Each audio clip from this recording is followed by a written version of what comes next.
Before the Shanghai Dragons, before Miraculous Youngster, there was wNv Korea, a Chinese organization that recruited some of Overwatch's most promising South Korean prospects to play under their banner. It's no wonder that this team battled and was competitive with some of South Korea's biggest teams under heavy ping handicaps. However, they never really managed to do much of anything. But what happens when we take wNv Korea and lift the restrictions put on them? Where exactly do they end up after Overwatch becomes more globalized? What would happen if wNv Korea not only lived, but thrived? That is the question that we are going to discover on this week's Alternate Overwatch History. I want to quickly give a huge shout out to Sky Lee for requesting this idea.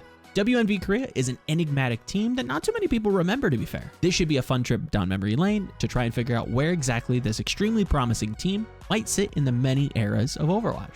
If you guys have an interesting suggestion for the next episode, please leave a comment down below and I might just shout you out in a future show. Now for a quick history lesson. wNv Korea was a team that featured players like Badoshin and Ding and accompanied by legendary coach Krusty years before their peak performances. They dominated the Chinese third-party scene for the latter parts of 2016 and the very beginnings of 2017. However, once the Overwatch Premier Series began, the team wasn't allowed entry into the event due to it being strictly for Chinese nationals. And due to the team being local to Beijing, China, wNv Korea was unable to even try to qualify for the Apex League. That said, that didn't stop them from scrimming and staying competitive with top teams at the time like Lunatic-Hai, LW Blue, and the majority of the Western teams stationed in South Korea. So let's tweak the history for a moment. Let's say wNv did okay in Exodus to Korea to compete and gain exposure in Apex. What happens if we just drop them in Apex Season 1 and let history play out? Well, Apex Season 1 may have been an early entry for wNv Korea. They could have done extremely well,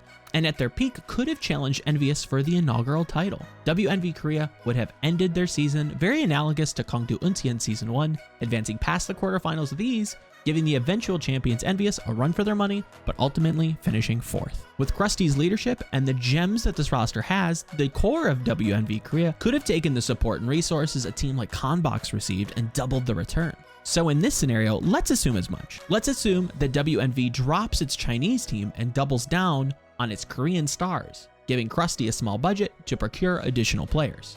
Now known simply as wNv, Krusty and company scout and sign a young closer from the Challenger Division team Oppa Danwa, and subsequently drop Hyunwoo. During Apex Season 2, Lunatic-Hai squeaked out a win over Runaway in the heat of dive meta. In the lower bracket, wNv probably would have edged out rookie team Meta Athena for the final playoff slot, beginning the narrative of the big four teams: Lunatic-Hai, Runaway, LW Blue, and wNv. After a successful season, wNv signs a young Fury from Rhinos Gaming Wings, replacing Kalios from the original roster. Apex Season 3 repeats a lot of the same talking points. On the team's face, after 2 extra seasons of experience and with their additional players, this team would have been better than the majority of the teams even participating, would have made semifinals, but would unfortunately suffer a loss to one of the new members of the Big Four as we rotate in Kongdu Panthera for Runaway. Krusty, the pious gentleman that he is, sidelines Curious for a rising prospect Fleta, saving him from the hellscape that Flashlux was, a team that literally never won, ever. However, wNv plateaued during Apex Season 4. A season that was so stacked with talent and players reaching their peak performance. I still maintain that no one in the world was going to beat GC Busan after the level up in the playoffs, and I don't think wNv plays an exception to that rule. They would have done okay for themselves, but probably would have fallen out in the second phase of groups, much like an X6 Gaming did. To round out the Apex era, Krusty parts ways with the tenured wNv main tank Jin, or more known as Young Jin, and signs Conbox main tank OGE. These changes leave us with a roster that looks like this: OGE, Fury, Fleta, Ding, Badoshin, and Closer. And while this team is easily Overwatch League caliber, I don't expect the Seoul Dynasty to take a liking to this team, nor do I expect the 2018 Shanghai Dragons management to miraculously duplicate brain cells. This leaves wNv stuck in contenders and at the very least for 2 more seasons. After seeing interest in the Chinese market, let's assume that the word on the street is that for the 2019 Overwatch League season,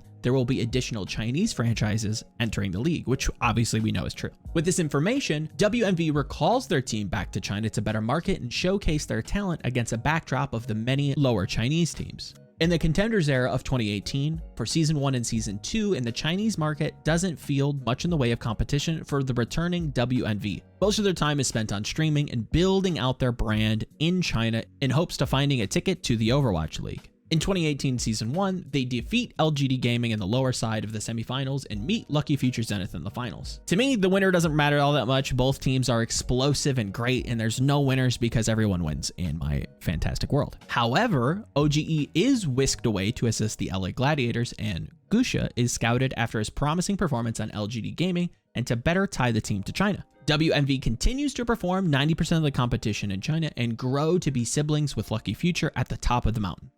Again, they meet in the grand finals, which results in a draw because I said so. These teams are both insanely stacked, and it doesn't feel right to give the win to either of these teams. It's after this event that the upcoming Hangzhou franchise approaches Krusty and wNv to become the flagship members of their upcoming Overwatch League team. Joining the core of this team is Rio, Rhea, and Shu. Say hello to your alternate Hangzhou Spark. Gusha, Rio, Fury, Rhea, Fleta, Ding, Badoshin, Shu, and Closer. Whew.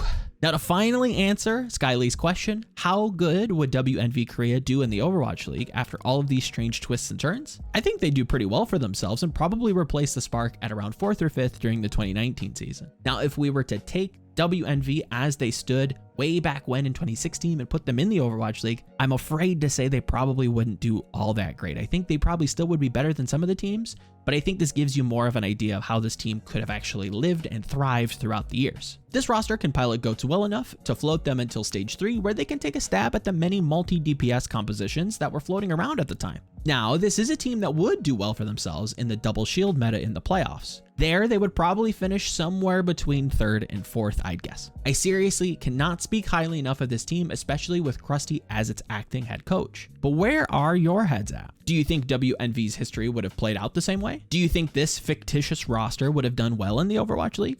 Leave all of your gripes and praises in the comment section down below and let me know if you enjoyed the full history of if wNv Korea lived past their 2017 demise. Thank you all so much for watching. Be sure to like and subscribe and leave your suggestions for the next episode down below. And I will see you for another episode of Alternate Overwatch History next week. Take care.